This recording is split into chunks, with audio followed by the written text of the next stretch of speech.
Krishna Gova Gopida Shama Kunda Radha Kodi Giri Govardhan Ki Jai Shri Vrindavan Dham Ki Jai Navadip Dham Ki Jai Ganga Shamuna Tulsi Bhakti Devi Ki Jai Ananta Koti Vaishnava Vrinda Ki Jai Samaveta Bhakti Vrinda Ki Jai Go Premanandi All glories to Sem devotees All glories to Sem devotees All glories to Sem devotees, all glories to Sri Guru and Sri Gauranga, all glories to Srila Prabhupada, Hari Hari Bo.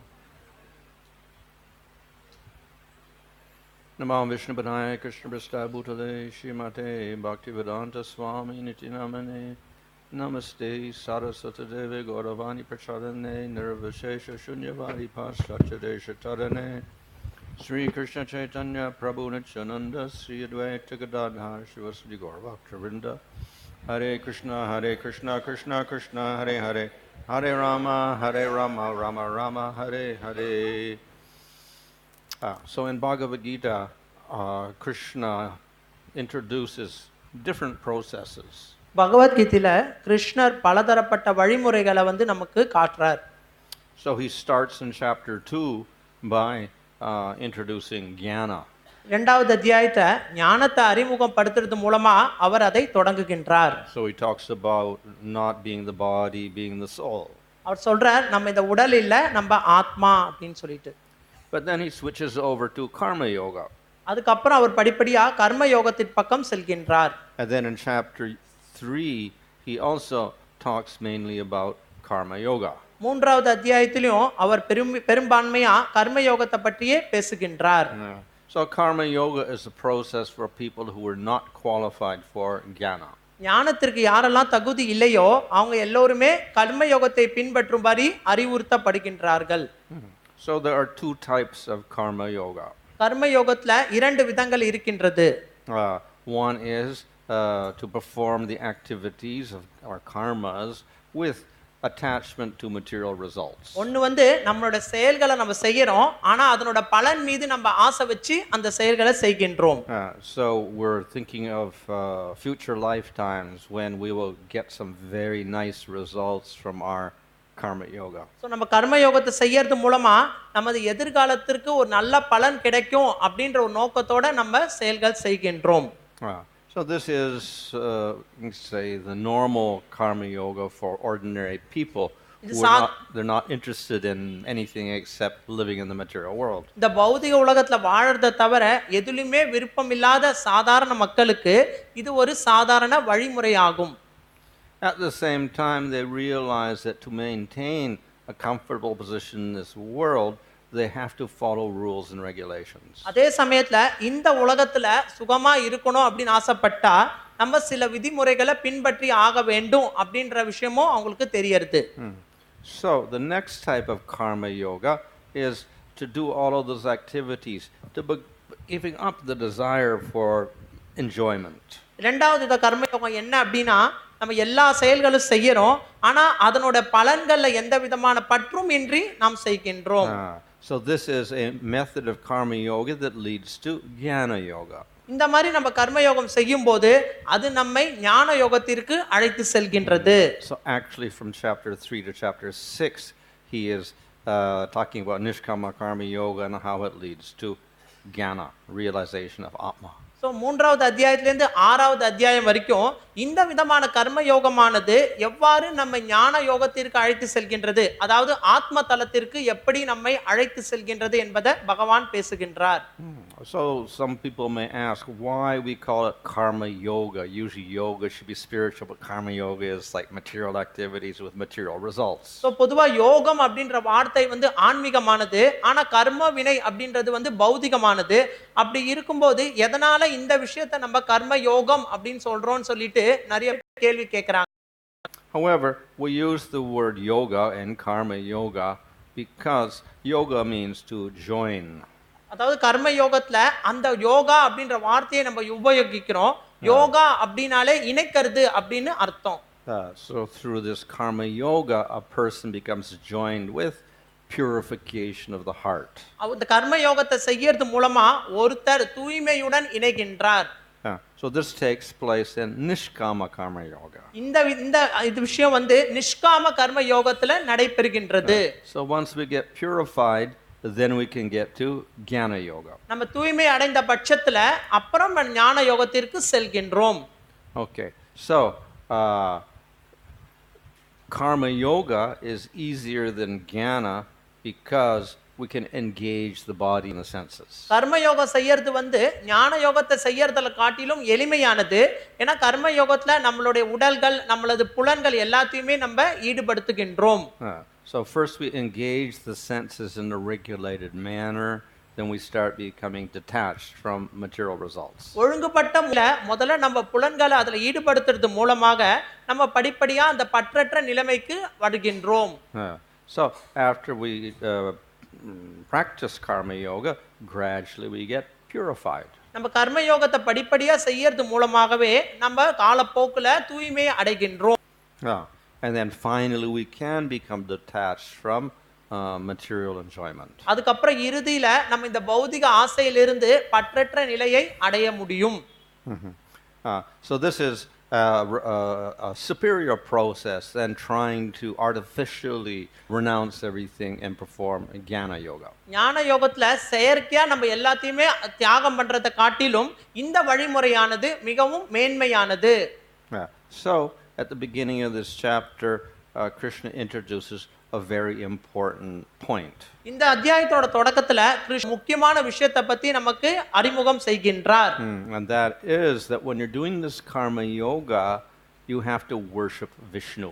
நம்ம இந்த கர்ம யோகத்தை செய்யும் பொழுது நம் பகவான் விஷ்ணுவை வழிபட வேண்டும். So worshiping Vishnu is bhakti. விஷ்ணுவை வழிபடுவதுதான் பக்தி. So in karma yoga we have some bhakti. அதனால கர்ம யோகத்தை செய்யும் போது கூட அதனுள் சிறிதளவு பக்தி இருக்கின்றது. So why don't we just call it bhakti yoga instead of karma yoga? அதனால நம்ம அது வந்து பக்தி யோகம்னு சொல்ல முடியாது, அது கர்ம யோகம் தான். And the reason is that most of the activities we're doing are not bhakti. ஏனா நம்ம கர்ம யோகத்தை செய்யக்கூடிய பெரும்பான்மையான செயல்கள் பக்தி செயல்கள் இல்லை. And the goal is material enjoyment, not pleasure of the Lord. அதனால அதனோட குறிக்கோளும் பாத்தீங்க அப்படின்னா பௌதிக சுகத்தை அனுபவிக்கிறது தான் தவிர பகவானை திருப்திப்படுத்த வேண்டும் என்கின்ற நோக்கம் இல்லை. So when to Nishkama Karma Yoga and we also worship Vishnu, then this becomes quite powerful. அப்ப நம்ம நிஷ்காம கர்ம யோகத்தை செய்யும் பொழுது பகவான் விஷ்ணுவை வழிபடும் போது இந்த வழிமுறையானது மேன்மை அடைகின்றது. And this can lead to bhakti yoga eventually. இது அதுக்கப்புறம் காலப்போக்காக மாறுகின்றது. So after this, Krishna introduces this topic of food. Food. இதுக்கப்புறம் கிருஷ்ணர் வந்து முட்டாள் என்கின்றதை பற்றி பேசுகின்றார். So you should offer food and sacrifice. Then if you eat the remnants of that sacrifice, you have no sin. நம்ம வந்து பகவான் விஷ்ணுவுக்கு அர்ப்பணம் பண்ணி அந்த உணவை நம்ம சாப்பிடுறது மூலமா நமக்கு எந்த விதமான பாவ விளைவுகளும் பாதிப்பது இல்லை. So of course yagya means Vishnu, so you offer to Vishnu, then that food has no sin in it. யக்ஞம் அப்படினாலே விஷ்ணு என்பது அர்த்தம். அந்த விஷ்ணுவிற்கு நம்ம உணவை அர்ப்பணிப்பது மூலமாக அதில் எந்த விதமான பாவ விளைவுகளும் கிடையாது. So though we're doing activities and we're eating, we don't நம்ம அதனால இதை நம்ம உண்பதன் மூலமாக நமக்கு எந்த விதமான பாவ விளைவுகளும் ஏற்படுவது இல்லை. So this is a very practical way of progressing spiritually. அதனால ஆன்மீகத்துல படிப்படியா முன்னேறுவதற்கு இது நடைமுறையான வழிமுறை. Of course, eating prasadam is also an anga of bhakti. பிரசாதத்தை சாப்பிடுறது கூட பக்தியின் ஒரு அங்கம் தான். So by doing worship of Vishnu and then eating the remnants of Vishnu, we are actually doing bhakti yoga. அதனால விஷ்ணுவை வழிபட்டு விஷ்ணுவை சாப்பிடுறது மூலமாக நாம் பக்தி யோகத்தையே செய்கின்றோம். At this point, of course, because the person is mainly doing karma yoga, we don't call the whole process bhakti yoga, but there's a small amount of bhakti yoga in this process. இது கர்ம யோகம் தான். ஆனால வந்து இதுல சிறிதளவு வந்து பக்தி யோகமானது இணைந்து இருக்கின்றது. So then he starts talking about the food. அதுக்கப்புறம் அது வந்து உணவை பற்றி பேசுகின்றார். So why do we have food? Because living beings cannot survive unless they eat food. நமக்கு ஏன் உணவு தேவைப்படுது? நம்ம உணவு வாழியால உயிர் வாழ முடியாது. Where does the food come from? அந்த உணவானது எங்கிருந்து வருகின்றது? Rain. If it rains, then we get grass. If we have grass, then the animals can eat the grass. மழை பெய்யறது மூலமா புல்கள் பயிர்கள் விளைகள் மூலமாக நமது உயிர்வாழிகள் உண்கின்றனர். Where does the rain come from? அந்த மழையானது எங்கிருந்து வருகின்றது? So of course in modern science they say, well, this comes from the clouds. நவீன விஞ்ஞானம் என்ன சொல்றாங்க அப்படினா மழைன்றது மேகத்திலிருந்து வருதுன்றாங்க. And if you're lucky this year, then you get a monsoon. So நம்ம வந்து அதிர்ஷ்டமா இருந்துச்சு அப்படினா நமக்கு கோடை குளிர்காலத்துல மழையானது பெய்கின்றது. நமக்கு அதிர்ஷ்டம் இல்லாத பட்சத்துல நமக்கு வறட்சி தான் ஏற்படுகின்றது. But according to the Vedas, yes, monsoon comes, but it comes because of Indra, Devata. If he's pleased, then he'll give you a nice monsoon. ஆனா இந்திரன் திருப்தி அடையும் போது இந்திரன் நமக்கு மழையை வழங்குகின்றார். And how was Indra pleased? இந்திரனை எப்படி திருப்தி செய்வது? He's pleased by sacrifice. Indiran யாகத்தின் மூலமாக திருப்தி அடைகின்றார். So therefore this idea of sacrifice and becomes very important for the human being. அதனால இந்த யாகம் மற்றும் வழிபாடு அப்படின்றது மனிதர்களுக்கு மிக மிக முக்கியத்துவம் வாய்ந்தது.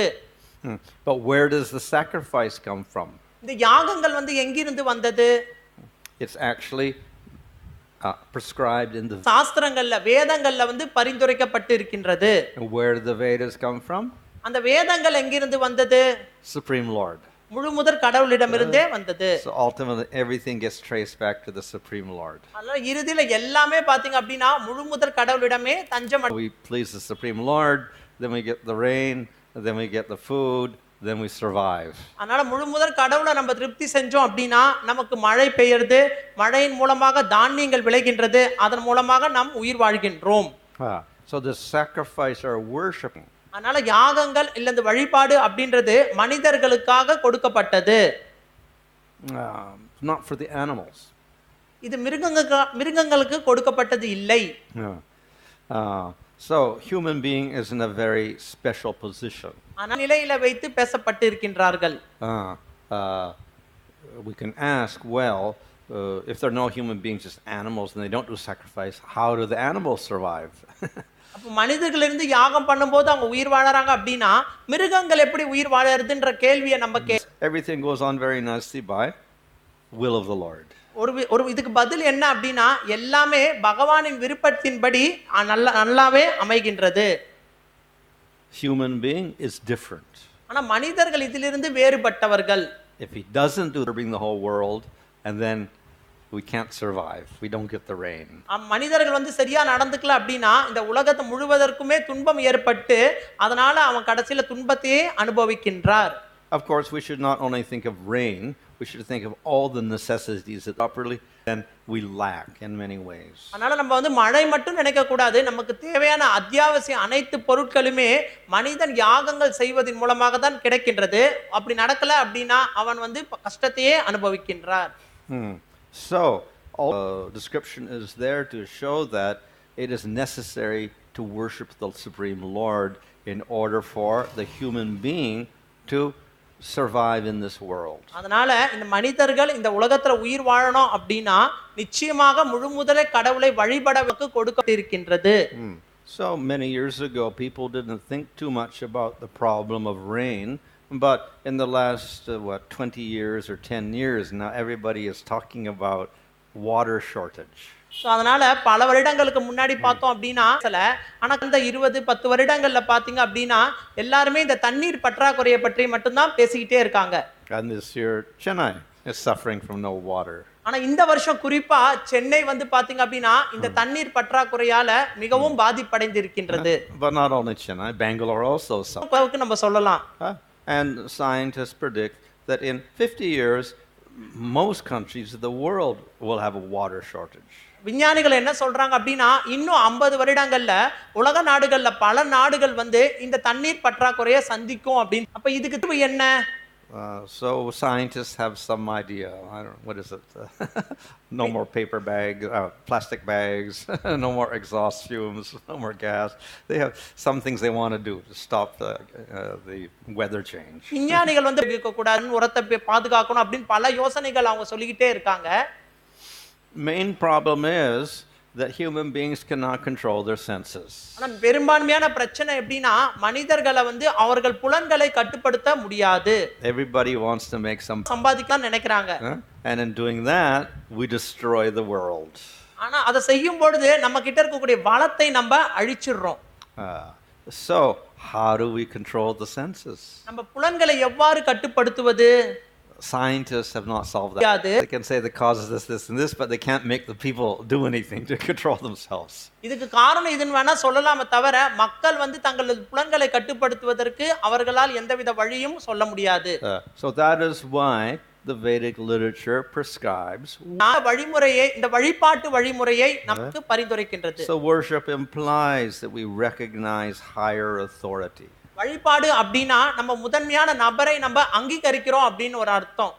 Worship means we restrict our நம்மளோட புலன் இன்பத்தை நம்ம குறைச்சுக்கிறோம் அப்படினு சொல்லி அர்த்தம். It means we don't waste anything. அப்படினா நம்ம எதுமே வந்து வீணாக்குறது கிடையாது. And we recognize that everything is given by Supreme Lord. அதுல வந்து எல்லாமே நமக்கு புரியும். So if we do this, then we can improve the situation on earth. இந்த மாதிரி நம்ம செஞ்சோம் அப்படினா பூமியில இருக்கக்கூடிய நிலையை நம்மளால மாற்றம் செய்ய முடியும், முன்னேற்றம் அடைய முடியும். To a material problem. இது வந்து பௌதிக பிரச்சனைக்கு கொடுக்கக்கூடிய ஆன்மீகமான ஆலோசனை. So many people think, well, we don't need spiritual solution, we want practical material solution. ஆனா நிறைய பேர் சொல்றாங்க எங்களுக்கு ஆன்மீக தீர்வுலாம் வேணாம், நடைமுறையில எதை செய்யணும்? As a human being cannot control a sense system, no matter what rules you make, whatever laws you pass, people are not going to follow them. ஆனா நம்ம எந்த விதிமுறைகளை போட்டாலும் கூட மனிதர்கள் அதை பின்பற்றுவது இல்ல. அதுதான் வந்து பாத்தீங்க அப்படினா பிரச்சனைக்கு காரணமாக அமைகின்றது. They have sense control and they understand higher authority of the Supreme Lord. அவங்க எப்ப அந்த விதிகளை பின்பற்றுவாங்க அப்படினா எப்ப அவங்களுக்கு வந்து புலன் கட்டுப்பாடு இருந்து முழுமுதற் கடவுளை ஏற்றுக்கறாங்களோ அப்பதான் அவங்களால அதை பின்பற்ற முடியும். So world wars. பிரபுபாதர் வந்து போரை பத்தி பேசுறார். So they made United Nations. அது வந்து பாத்தீங்கன்னா ஒற்றுமை நாடுகள் அப்படினு சொல்லி சொல்றோம். So by coming together and discussing, we can prevent wars. அப்ப வந்து பாத்தீங்கன்னா எல்லா நாடுகளும் ஒன்று கூடி But it didn't work. ஆனா அது வந்து வேலை செய்யல அந்த மாதிரி. We get more divisions, more countries, more wars. அப்ப வந்து பாத்தீங்கன்னா நாடுகள் பலதா பிரிஞ்சுது. அதனால வந்து பாத்தீங்கன்னா இந்த போரானதும் அதிகமாச்சு. Why? Because nobody knows how to control the human being. கட்டுப்படுத்தணும் அப்படிங்கற விஷயம் தெரியல. Everybody is stuck in terms of identifying with material bodies. எல்லாரும் பாத்தீங்க அப்படினா நான் இந்த உடல் அப்படின்றதுல வந்து மாட்டிக்கிட்டதனால அவங்களுக்கு இதனால தீர்வு சொல்ல முடியல. So the solution not the body at all. அதாவது இதுக்கு தீர்வு வந்து கிருஷ்ணர் இரண்டாவது அத்தியாயத்தை சொல்றார். நம்ம இந்த உடல் இல்ல அப்படின்றத புரிஞ்சிக்கிறது தான் இதுக்கு ஒரு தீர்வு. Then we don't think in terms of friend and enemy, etc. அப்படி நம்ம நினைச்சோம் அப்படினா அப்ப வந்து நம்ம நண்பர்கள். Therefore the practical solution to the world's problem is a spiritual solution. அதனால இந்த பிரச்சனைக்கு வந்து நடைமுறை தீர்வு என்ன அப்படினா அதுக்கு ஆன்மீகமயமான தீர்வு தான். Of course we also அடிப்படையிலும் வந்து போர் நடந்துட்டு இருக்கு. For that reason, some people are very suspicious about, spiritual solutions, because then we get religions and religions. They also fight with each other. So how does that solve the problem? அதனால ஆன்மீக தீர்வு அப்படினாலே ஆன்மீகம்னாலே அதுல மதம் இருக்கு. மதமான தீர்வு கிடைக்கும்னு நிறைய மக்கள் குழம்பறாங்க.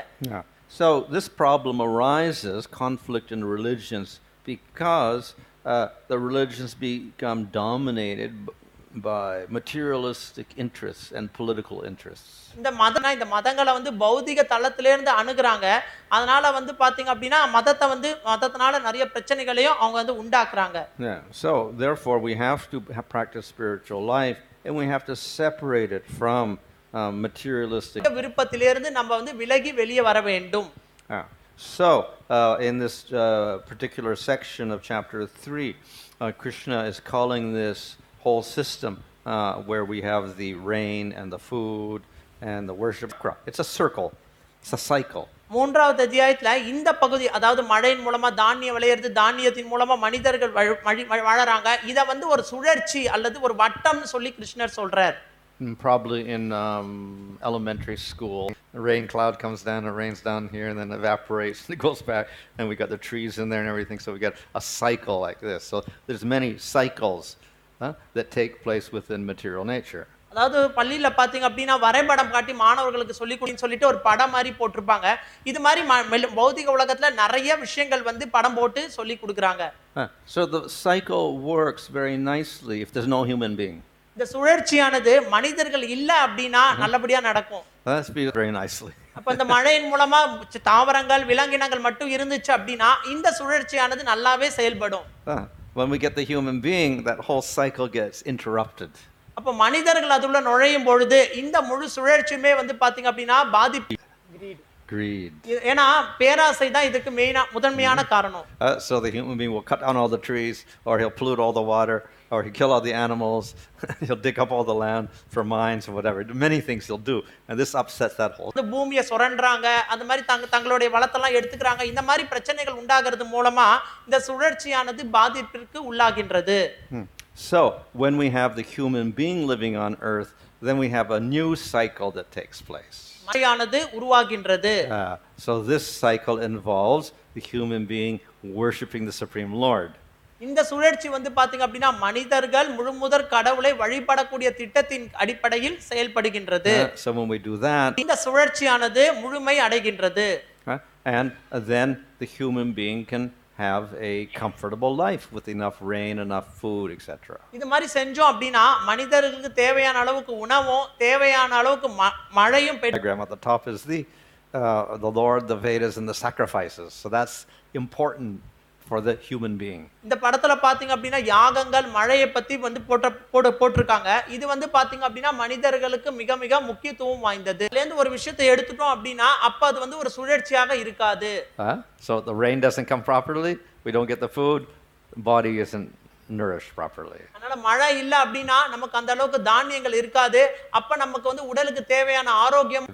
Very simple solution to the problems of the world. அதனால இந்த உலகத்துல இருக்கக்கூடிய பிரச்சனைகளுக்கு மிக எளிமையான தீர்வு முறை இதுதான்.